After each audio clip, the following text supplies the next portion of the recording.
શું બાકી છે એ વિષય પર પણ વાત કરવી છે, પણ એ પહેલાં તમને એક ઓડિયો સંભળાવવો છે. એ ઓડિયો ખૂબ અંગત છે. જો કદાચ આ વિષય આટલી રીતે ચર્ચામાં ન આવ્યો હોત તો એ ઓડિયો, એ સંવાદ હું કદાચ ક્યારેય રિલીઝ પણ ન કરતી. એ 3 સંવાદો છે, એમાંથી 2 સંવાદની મારી પાસે સાબિતી છે અને સદનસીબે એ સાબિતી છે કે જેથી તમે એ વાતને પ્રસ્થાપિત કરી શકો એમ છો કે આ લોકો તમને શામ દામ દંડ ભેદ કોઈ પણ રીતે હેરાન પરેશાન કાં તો પછી તમારી બાજુ લેવાનો પ્રયત્ન કરે. કોઈ પણ આવી સ્ટોરીમાં શું થાય છે, પત્રકારોની સાથે શું થાય છે, સમાજમાં જવાબદારીવાળું કામ કરતા દરેક માણસની સાથે શું થાય છે અને એણે કેમ એનાથી બચવાનું છે એની વાત કરવી છે. હું આઈપીએસ હસમુખ પટેલનો ઇન્ટરવ્યૂ હમણાં જ મેં જીપીએસસીના અધ્યક્ષ એમના બન્યા પછી, એક્સ આઈપીએસ અને હવે જીપીએસસીના અધ્યક્ષ, એક સંવૈધાનિક પદ પર છે, એમનો મેં એક ઇન્ટરવ્યૂ કર્યો. એમાં એમણે એક વાત કરી, એ બહુ જ મહત્વની હતી. મેં એમાં એમને કહ્યું કે જો પ્રામાણિકતાથી કામ ન થઈ શકતું હોત સિસ્ટમમાં તો હસમુખ પટેલ આપણી સાથે અહીંયા ના હોત. તો એમણે કરેક્ટ કરી મને અને કહ્યું કે નહીં, મારું ઉદાહરણ તો લાગુ જ નથી થતું. મેં એવા કોન્સ્ટેબલને જોયા છે, મેં એવા અનેક માણસોને જોયા છે કે એમનો તો પગાર પણ એટલો વધારે નથી હોતો. એ દરરોજ એવી લાઈફસ્ટાઈલ જુએ છે, વૈભવી જીવન જીવતા માણસોને મળે છે, એ એવા નેતાઓની આસપાસ રહે છે, એ સેલિબ્રિટીઝની આસપાસ રહે છે, પણ એ ઘરે જાય ત્યારે એમનું બાળક એમને એવું કહે કે પપ્પા મને એ કેફેમાં લઈ જાઓ, ત્યારે નથી લઈ જઈ શકતા કેમ કે એમનો પગાર એટલો નથી હોતો અને તોય એ પ્રામાણિક રહે છે. માણસની પાસે એનું ખિસ્સું ખાલી હોય, કરપ્શન કરવાના 10 કારણ હોય અને તોય એ ન કરે તો એ પ્રામાણિકતાની પરાકાષ્ઠા પૂરી પાડે છે. એવા તો હજારો માણસો છે આ દેશમાં કે જે કંઈ પણ ખોટું કરે તો આપણને એવું લાગે કે એનું ખોટું કરવું જાયઝ છે અને તોય એ ખોટું નથી કરતા, એ ક્યારેય કોઈનું કશું નથી લેતા. એવા માણસોથી આ સૃષ્ટિ ટકેલી છે ને એવા માણસો છે કે જે પ્રેરણા આપે છે દરરોજ, કે આપણને એવું થાય કે આપણને તો ઈશ્વરે શું નથી આપ્યું. રહેવા માટે ઘર છે, જીવવા માટે એક વ્યવસાય છે કે જેમાં તમે કામ કરીને તમારું પેટ પૂરું કરી શકો છો, તમે એક ધંધો કરી શકો છો જેને ખૂબ પ્રામાણિકતાથી ઊંચાઈ સુધી લઈ જઈ શકો છો. અને છતાંય જો તમે માત્ર થોડીક લાલચોમાં હજારો માણસોનું અહિત થશે એ તમને ખબર છે અને તોય તમે એ માયાજાળમાં ફસાઈ રહ્યા છો તો તમે ખોટું કરી રહ્યા છો. અમારી સ્ટોરી પછી ભૂપેન્દ્રસિંહ ઝાલાએ જ્યારે મને ફોન કર્યો અને એના પછી એમણે મને જ્યારે વાતોમાં એમણે એ જાહેરાતની વાત કરી ત્યારે મેં એમને જવાબ આપ્યો. એ જવાબ આપ્યા પછી મને બહુ દુઃખ થયું હતું કેમ કે એની આગળના ઇન્સિડન્ટ મને ખબર હતી. મને ખબર હતી કે સ્ટોરી ચાલ્યા પછી એમણે જાહેરાતો આપીને પછી એ સ્ટોરી ચાલવાનું બંધ થઈ ગઈ. અમે ચલાવી એના થોડા સમય પહેલાં નામ લીધા વગર ત્યાંની સ્થાનિક ચેનલમાં, બાકીની બધી અલગ અલગ જગ્યાએ ભૂપેન્દ્રસિંહ ઝાલાની સામે સ્ટોરી ચાલતી હતી. પણ એ બીઝેડ કે આ પ્રકારની કોઈ પણ ફિનાન્શિયલ કંપની સામે સ્ટોરી શું કામ ચાલતી હતી ખબર છે? સ્ટોરી ચલાવવાની, રૂપિયા લેવાના, સ્ટોરી ઉતારી લેવાની, જે નોબલ પ્રોફેશન છે. હું કોઈ જ દિવસ પત્રકારત્વ પર આ રીતે ટીકા ટિપ્પણી નથી કરતી કેમ કે એવું માનું છું કે આપણે જે વ્યવસાયમાં હોવા જોઈએ, દરેક વ્યવસાયની ખરાબ બાજુ છે, આપણે એને શું કામ ફોકસ કરવું જોઈએ. પણ મને એવું લાગે છે કે જો હું દરરોજ પોલીસની ટીકા કરું છું, દરરોજ આવીને નેતાઓને સામે કંઈ ને કંઈ બોલી જાઉં છું, અધિકારીઓને બોલું છું, તો મારું પહેલું કર્તવ્ય બને છે કે હું ભૂપેન્દ્રસિંહ ઝાલા મને ફોન કેમ કરી શક્યા કે તમે આ જાહેરાત લઈ લો અને આ સ્ટોરી હટાવી દો. અને એ જાહેરાત મેં ન લીધી અથવા મેં એમને ખૂબ પ્રેમથી ના પાડી. મારી એમની સાથેનો સંવાદ ખૂબ પ્રેમથી કરેલો સંવાદ છે, કોઈ જ દુશ્મની કે કોઈ ગ્રજીસ સાથે કરેલો કે દ્વેષની સાથે કરેલી વાત નથી. હું એ ઓડિયો તમને સંભળાવવાની છું. પણ એના પછી બીજા દિવસે મને લીગલ નોટિસ મોકલી શકે છે એવું માનીને જે ધંધો ગેરકાયદેસર કરે છે એ માણસ કાયદાને હથિયાર બનાવીને વાપરી શકે છે કેમ કે એ એવું માને છે કે કાં તો આપણી બાજુ કરી લો, કાં તો એમને લાંચ આપીને આપણા જેવા બનાવી લો અને કાં તો એમને પાડી દો. આ બેમાંથી જ્યાં સુધી કોઈ પણ માણસ બહાર નહીં આવે ત્યાં સુધી આ દુનિયા આપણે બહુ સારી રીતે ટકાવી નથી શકવાના. અને એટલે હું જે દરરોજ કહેતી હોઉં છું કે નૈતિકતાનો ઠેકો મેં લઈ રાખ્યો છે તો લઈ રાખ્યો છે. જો કોઈ મને આવીને એવા ભાષણો કરે છે, હવે નથી કરતા, પહેલાં બહુ જ બધા લોકો એવું આવીને શીખવતા ને કહેતા કે આખી દુનિયા આમ જ ચાલે છે બેન, આ બધી જડતા સાથે ન રહેવાય, આમ તો તમે કોઈ દિવસ જર્નલિઝમ ન કરી શકો, આમ તો તમે ચેનલ જ નહીં ચલાવી શકો. આ એ ગુજરાત છે ને આ એ ગુજરાતના લોકો છે કે જેમણે ચલાવ્યું. એ લીગલ નોટિસ પછી અરવલ્લી અને સાબરકાંઠામાં ત્યાં સ્થાનિક વેબ પોર્ટલ અથવા બાકી ચેનલ ચલાવતા ઘણા બધા લોકો એવું લખ્યું હતું કે જમાવટનો વટ હણાઈ જશે. પ્રશ્ન જમાવટના વટનો ક્યાં હતો યાર?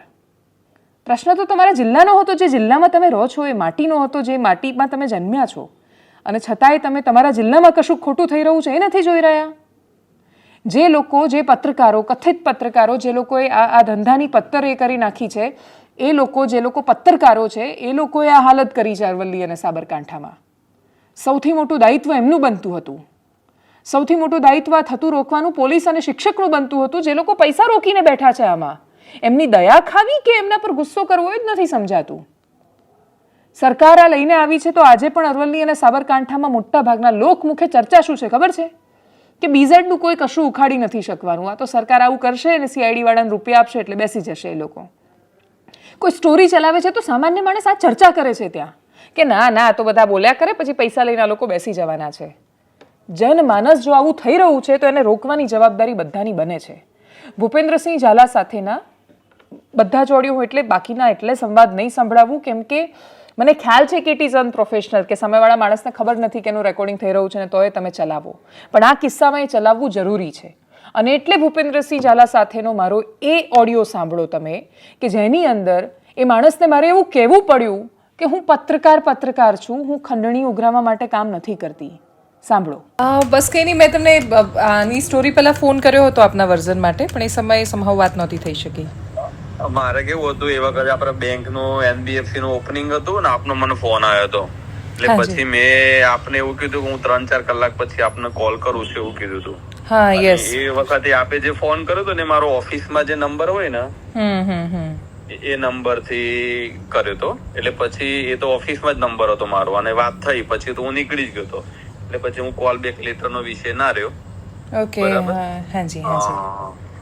કઈ નહીં, આપે તો કેવું કે એઝ આપ શું કહેવાય પત્રકાર તરીકે છો, બધું જ છો, તો કેવું એકબીજાના સંબંધો કેળવા એ બહુ સારી વસ્તુ સમજો. કારણ કે નહીં હું અને એમ પણ હું છે ને કોન્સેન્ટ વગર generally we never do any such stories, પણ એટલે પણ પછી કેવું છે કે એ વાત ના થઈ શકે એટલે મેં રાહ જોઈએ એક દિવસ, પણ એના પછી અમે લોકોએ ટેલિકાસ્ટ કરી. પણ તમે ટેલિકાસ્ટ પણ ધડધડા ચડાવી જ દીધું, કોઈ એફઆઈઆર અરજી કશું જ નહીં, બંકાઈ જ માર્યું. આમાં કેવું થાય કે પબ્લિક તો આમાં કેવું તૂટી પડે, એટલે આવું મારા પેલું ગોરગોર વખતે વિષય બન્યો હતો. પણ પછી કેવું થાય કે આપણને જે પબ્લિકે આપણને ફંડ આપ્યું હોય કઈ ના કઈ, આપણે કેવું આપણે પ્રોપર્ટી માં બધા નાખતા હોય તો ભાઈ માગ્યું તો આપણા જોડે હતું તો આપણે આપી દીધું. અત્યારે ખોટો માહોલ ઉભો થાય ને આપણા વિષય કઈ હોય નહીં એમ.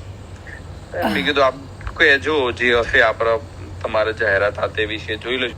મેં કીધું આપ કહેજો જે હશે આપણે તમારે જાહેરાત થતે વિશે જોઈ લેજો. હું કોઈ જ અપેક્ષા માટે કોઈ જ રીતે ક્યારેય એ રીતે સ્ટોરી નથી કરતી, એટલે મને કોઈ જેવી અપેક્ષા નથી. અને આપે મને ફોન કર્યો, મને સારું લાગ્યું, ગમ્યું, પણ મને 0% કોઈ જ અપેક્ષા નથી. હું આજકાલના સમયમાં આવું કહેવું પડે છે એ દુઃખની વાત છે, પણ હું જેન્યુઅન જર્નલિસ્ટ છું, હું ખરેખર પત્રકાર છું.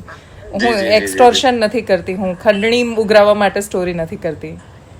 આવું થઈ રહ્યું છે એ મને ખ્યાલ છે, અને એવું થઈ રહ્યું છે એટલે જ આપે મને ફોન કર્યો એ પણ મને ખ્યાલ છે, પણ હું એવું નથી કરતી. હું હા જી, પણ હું ચોક્કસ મળીશ આપને એ બાજુ આવવાનું થાય ત્યારે. જી 100%. ના વાંધો નહીં, અમદાવાદ આવવાનું તો હું આપને મુલાકાત કરીશ. હા પ્લીઝ આવજો. હાજી આવજો. જી નમસ્તે. નમસ્તે. જો કે બીજા દિવસે ભૂપેન્દ્રસિંહ ઝાલા ચા પીવા તો નહોતા આવ્યા, અમદાવાદે નહોતા આવ્યા. નોટિસ આવી હતી, લીગલ નોટિસ એમણે જે વકીલ મારફતે મોકલી, એના પછી મેં એનો જવાબ આપ્યો અને પછી હવે આ ઘટનાક્રમ તમારી સામે છે. ઘટસ્ફોટ શું થવાના બાકી છે? 4 સપ્ટેમ્બર 2024 એની કંપની બની છે. ભૂપેન્દ્રસિંહ ઝાલાનો ડીન નંબર 087063349. આ બધી જ પબ્લિક ઇન્ફોર્મેશન છે.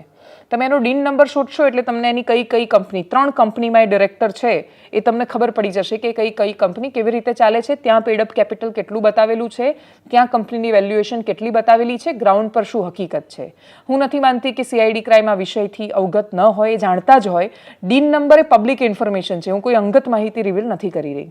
બીજી સૌથી મોટી વાત, ઇન્સ્ટાગ્રામ અને બાકીની બધી જગ્યાએથી આ જેવો ઘટનાક્રમ સામે આવ્યો એટલે સવારથી જ બીઝેડે પોતાના બધા જ વિડીયોઝ છે હટાવી દીધા, ડિલીટ કરી દીધા છે. માત્ર લિંક્ડઇન એવું છે કે જે આજે પણ એમના એજન્ટ્સ અને એમના પણ પોતાના ઘણા બધા જૂના વિડીયોઝ, ફોટોઝ અને બાકીની ઇન્ફોર્મેશન છે હજી એ ત્યાં મૂકેલી છે. અને એ ઇન્ફોર્મેશનમાં લખવામાં આવ્યું છે કે ઇન્ટરનેશનલ ટ્રેડિંગનું કામ કરે છે, અને ઇન્ટરનેશનલ ટ્રેડિંગમાં એ ફોરેક્સથી માંડીને બાકીનું બધું જ ફિનાન્શિયલ એક્સપર્ટાઈ એમાં છે એમની, અને એમાં એ બધું કામ કરે છે. તમારે કોઈ પણ પ્રકારના આવા આર્થિક વ્યવહારોનું લેવડ દેવડનું કામ કરવું હોય એટલે તમારે શેર માર્કેટમાં ટ્રેડ કરવું છે કે ફોરેક્સમાં કરવું છે, તમે સેબી પાસે રજિસ્ટર હોવા જોઈએ. આરબીઆઈ પાસેથી તમારે બેન્કિંગ માટેની પરવાનગી લેવાની હોય, એમાંથી કશું જ લીધેલું નથી. જે દિવસનો ઓડિયો તમે સાંભળ્યો ભૂપેન્દ્રસિંહ ઝાલાનો, એનાથી 4 દિવસ પહેલા તો એમણે NBFCનું ઓપનિંગ કર્યું છે. 2016થી આ ધંધો કરતો આવ્યો છે. એ માણસ હવે બધું લીગલ કરવા જઈ રહ્યો હતો ને હવે આ ઝડપાયો છે. ખોટી રીતે રૂપિયા ભેગા કરો ને પછી એને કાયદેસર બનાવીને જલસા કરો ને પછી ભાગી જાઓ વિદેશમાં. આ વર્ષોથી થતું આવ્યું છે. અમદાવાદના અભયભાઈથી લઈને સાબરકાંઠાના ભૂપેન્દ્રભાઈ સુધીનો ઇતિહાસ તો આ જ કહી રહ્યો છે.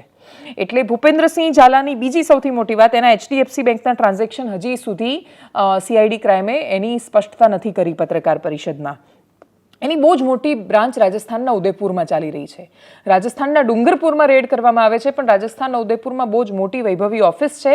પાલનપુરમાં તો ત્યાં મને ત્યાંના સ્થાનિક લોકો એવું કહ્યું કે આજે ઓફિસ ખુલી હતી BZ ફિનાન્સની. એટલે પાલનપુરમાં એના એજન્ટ છે. પાલનપુરમાં એના ખૂબ મોટો એજન્ટ છે, પ્રકાશભાઈ વેન એનું નામ છે. અને પ્રકાશભાઈ વેન એના એજન્ટ છે એવું કેમ કહી રહી છું તો કે એમની પોતાની લિંક્ડઇન પ્રોફાઇલ પર એમણે લખેલું છે. એટલે પ્રકાશભાઈએ ફોન બંધ કર્યો, પણ હજી બધાને એવું કે લિંક્ડઇન કોણ ચેક કરવાનું છે, એટલે એમણે લિંક્ડઇન પર હજી બધી ઇન્ફોર્મેશન અવેલેબલ છે. આ વિડીયો થયા પછી કદાચ બંધ થઈ જાય. તો પ્રકાશભાઈ વેન પાલનપુરમાં ઓફિસ ચલાવે છે. મોરબીમાં બહુ મોટી ઓફિસ છે, ત્યાં સુધી પોલીસ હજી નથી પહોંચી, CID નથી પહોંચી, અને હવે પહોંચશે તો કંઈ મળશે કે કેમ એ ખબર નથી. સૌથી મોટું એશ્યોરન્સ, ખાતરી ક્યાંથી આવે માણસને કે મારું કોઈ કશું બગાડી નહીં શકે, તો એ આવે છે નેતાઓમાંથી. ભૂપેન્દ્રસિંહ ઝાલાને સંવાદ વખતે એવું કે આપણા સંબંધો રહેવા જોઈએ સારા. એટલે આપણે મારા દુશ્મન થોડા છે, એ જે કામ કરે છે એની સાથે મને વાંધો છે. કામ કરો, લીગલી કરો, કોણ ના પાડે છે? લીગલી આપો, તમે પરમિશન લઈ આવો RBIની અને કહી દો કે હું આપીશ, મારી પાસે RBIની પરમિશન છે. રિઝર્વ બેંક મારી ખાતરી લે, તો મારા રૂપિયા રિલાયન્સના શેર શું કામ લેવાના મારે? વરસથી ત્યાંના ત્યાં જ છે તો BZમાં જ લઈ લેવાનો ને હિસ્સો. BZને કહેવાનું આટલા પૈસા રોકી દો. બાકીના કોઈ પણ માણસે કામ ધંધો કરવાની ક્યાં જરૂર છે? વર્ષનું આટલું વ્યાજ રિટર્ન ક્યાં મળે છે? ખેતરો બેતરો વેચી કાઢો, કોઈ ધંધો વળતર નથી, આપો BZને આપો બધા પૈસા. પણ ભાઈ તમે RBIની પરમિશન લઈ આવો, પરવાનગી લઈને કામ કરો. કોણ તમને ના પાડી રહ્યું છે? હું પોતે રોકીશ ને, SEBI પાસેથી લઈ આવો પરમિશન, કરજો ટ્રેડિંગ તમે. પણ જે ખોટું થઈ રહ્યું છે એ ખોટાની સામે કોઈ અવાજ કેમ ન ઉઠાવવો જોઈએ? પણ એ અવાજ ઉઠાવે ત્યારે એને દબાવવાની કોશિશ કોઈ એટલે કરે કેમ કે એની પાછળ એક બળ હોય જે સત્તાનું હોય. ભારતીય જનતા પાર્ટીના અરવલ્લી સાબરકાંઠાના સ્થાનિક પણ છતાંય બહુ જ મોટા ગજાના નેશનલ લેવલ સુધી પહોંચેલા નેતાઓ પ્રેશર કરી રહ્યા છે સતત ગાંધીનગર CID પર કે આનું પતાવી દો ગમે તેમ કરીને. કેસને ઢીલો પાડવાનો બની શકે એટલો પ્રયત્ન થઈ રહ્યો છે. હવે કેટલા મનોબળ સાથે આ કેસ કરાયો છે એના પર આધાર છે.